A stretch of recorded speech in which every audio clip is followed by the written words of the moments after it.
Namaste, Lester Ji, and welcome Namaste, Jeff. to the Mohan Nadkarni Foundation's live series, which is called Mehfil Live.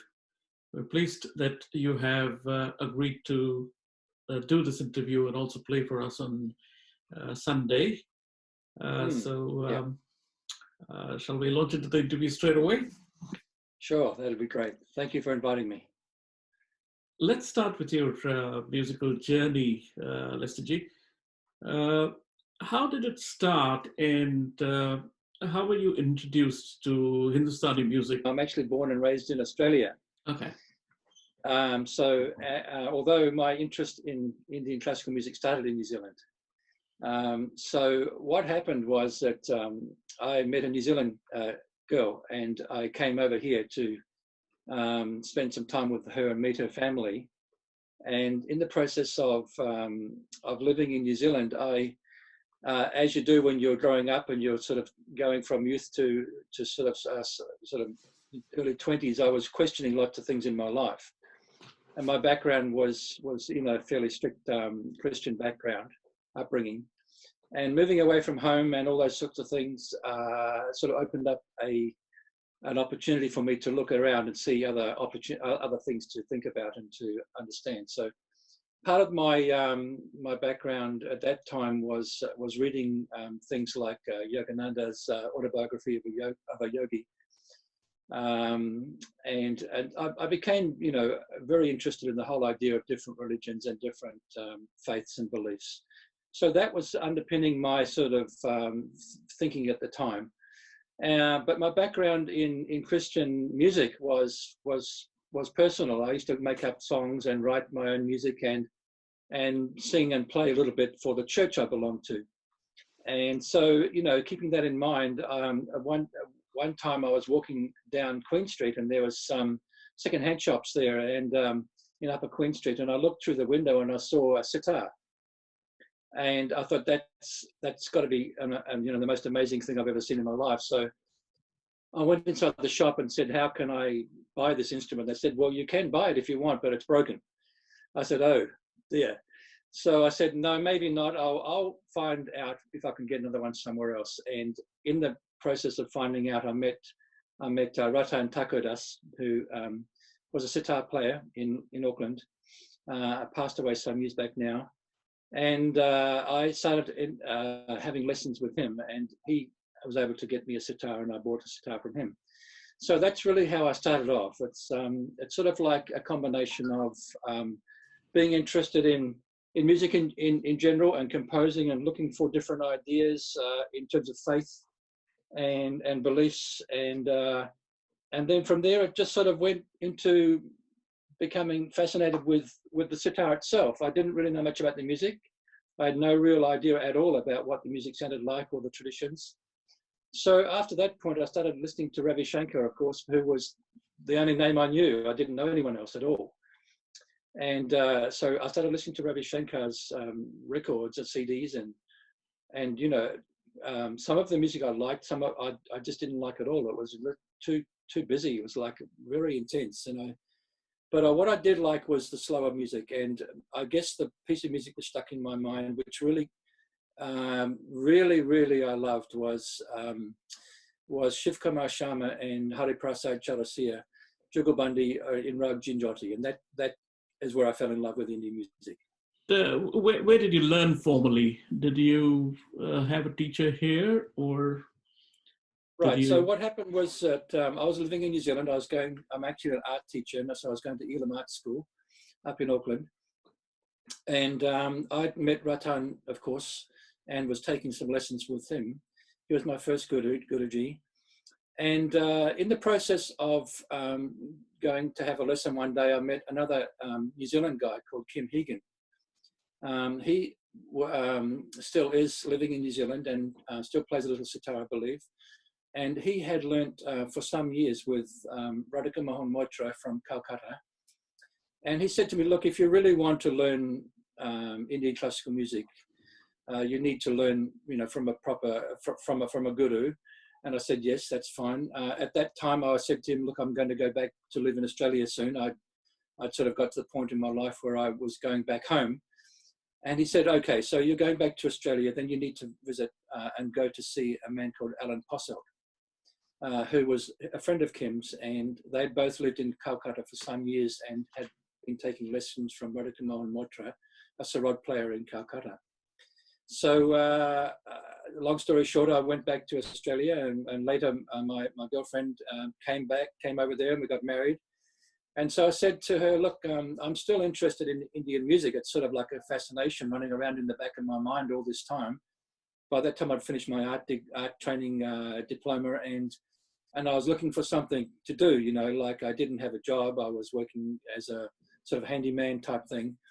I said, let's move up to where this teacher is in northern New South Wales, Alan Posselt. She said, okay, let's move up there. We were free and there was no strings attached. So she found out she could study at a college up there and do some dancing. And I said, oh, great, we can go up there and I can learn sitar. So my first, I guess you'd say, intense teacher where I was taking regular lessons every week was Alan Posselt, and he lived in a little tiny town up in northern New South Wales. So that was my first introduction to Indian classical music from an Australian guy. But then he also said to me, like, right, if you want to keep going with this after a couple of years I was learning from him, you really need to go to India. I said, oh, great, that's perfect. I'd love to do that. So I said, well, who would I go and see? He said, well, I can introduce you to my Guruji, Radhika Mohan Moitra. I said, fine, that'd be fantastic. So he lined it up for me, but in the process of me getting ready to leave and go to India and saving enough money for a ticket and things, unfortunately, Radha Babu passed away. So what happened was that I went to India and Calcutta, and I met one of Radha Babu's senior students. His name was Sanjoy Bandapajay. And I went to meet him, and he said, okay, play something. So I played some ghat and some tans. He said, okay, if you want to learn from me, you need to come out to Karagar, which is in Madhya Pradesh. And he was a teacher there at the university. And so I moved out there, and I was actually went to India on my own at this stage without my wife. And I was there for 3 months, and I learned some things, and I thought, this is really good. So I went back to Australia. I said, right, we need to go back to India. So we saved up some more money, and we went back and stayed for longer. So that's my little first introduction. So how many years have you been on this journey now, Lester? This was my first time to India was 1983. Mm-hmm. And prior to that, I've been learning for a couple of years from Alan G, and then prior to that for a year or so from Ratan. So I guess it was sort of like late 70s. So we're looking at 40 years or something. So I wouldn't say that I've been like full on into learning and practicing all those sorts of things for the whole time, but I definitely had a strong interest. And since the children have grown up and moved and got their own lives, I've become more and more involved. So the last 10, 15 years, I suppose, like that. So yeah. Are you still taking lessons from someone, or just practicing, listening and practicing? How's it? You know, I think I'd have to say that I have another Guruji, which is Google and YouTube. So this like is, all of us. Yes. My actual long-standing Guruji was Prashanta Banja from Shantiniketan. So is there a style or a baz or a gharana that you follow, or something that's inspired you and you stuck by it? Or is it your own eclectic style that you've picked up from everywhere and developed it yourself? How is it for you?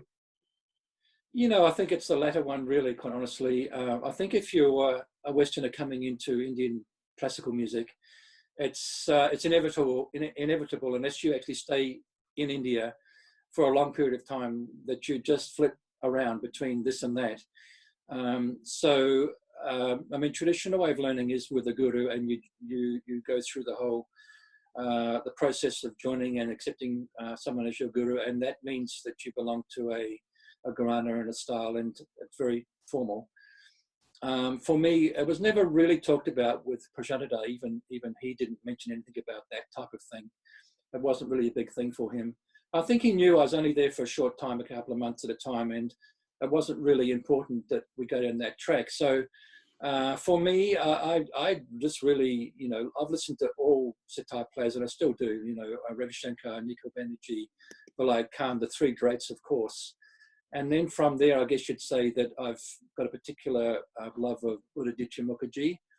I really love his playing. I actually met his father at a Karagar. He was the headmaster, or whatever you want to call it, of the university there, and was the Guruji of my teacher, Sanjay Bandaphaji.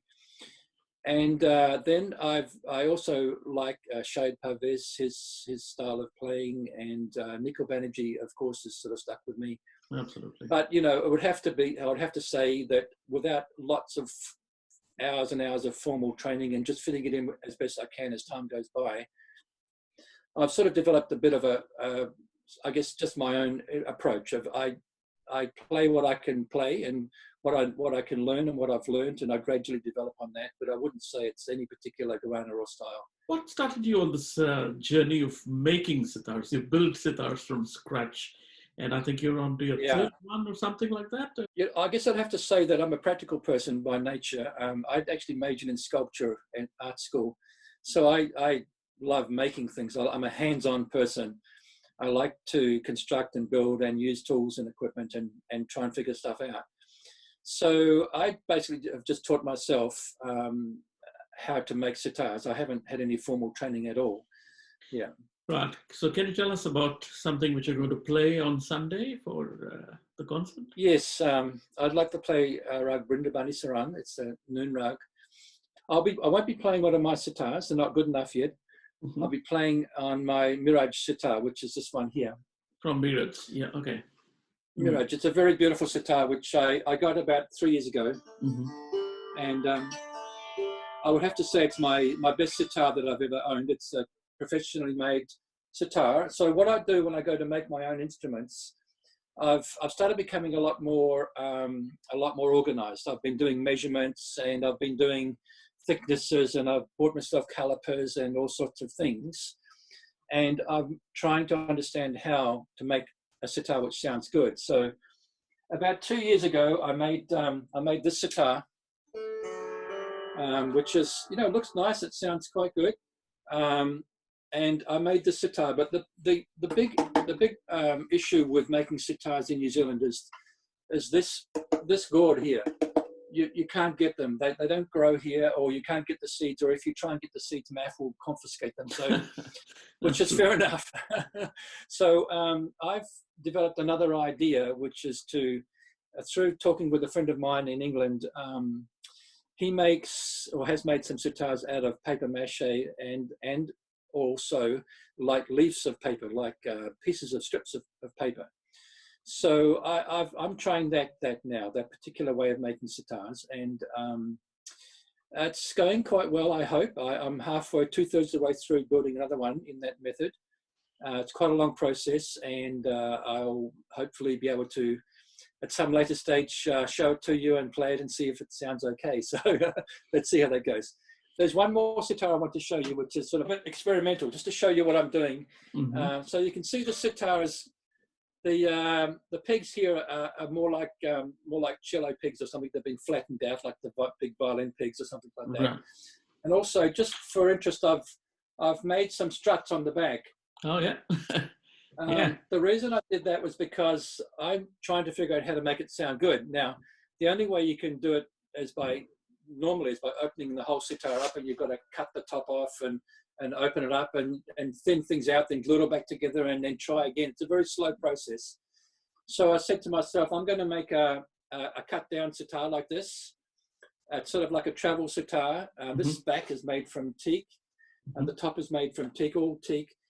This is actually part of a gourd which I cut through, and then I put the struts on the outside because I wanted to see what difference they would make as I made them thinner and added or took away things. Right. Without me having to take it all apart all the time. So that's what I'm experimenting with as well. Also sounds quite good. Not perfect, but I'm happy with spending some time working on how to get both my sitars that I've made sounding a bit better, and hopefully the next one that I'm making as well will sound even better again. So that's my journey with sitar making at this point in time. So That's fantastic. And yeah, we're looking forward to listening to you. Thank you for coming on to the thank you, Devji. platform, and we'll Thank you see you very much. Sunday.